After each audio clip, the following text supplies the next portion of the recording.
একটি ছোট পাহাড়ি গ্রামে থাকত এক গরিব ছেলে, নাম রাহুল। শীত পড়ে গেছে, চারিদিকে বরফে ঢাকা পাহাড় আর কুয়াশা।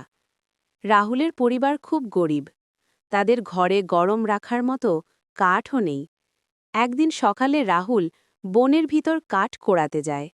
হঠাৎ সে দেখে এক তুষার পাখি ঠান্ডায় কাঁপছে। সে পাখিটাকে নিজের গরম কাপড়ে জড়িয়ে বাড়ি নিয়ে আসে। মা অবাক হয়ে যায়, কিন্তু রাহুল বলে, মা, ও তো প্রাণী, ওকেও তো ঠান্ডা লাগে।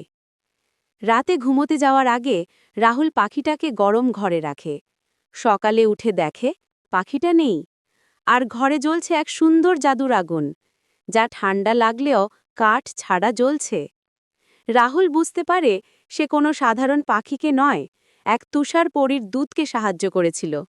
পরদিন থেকে তাদের ঘরে আর ঠান্ডা লাগে না। আর গ্রামের সবাই রাহুলের এই গল্প শুনে শেখে যে সত্যিকারের উষ্ণতা আসে দয়া আর ভালোবাসা থেকে। হট আইস, রেড হার্ট।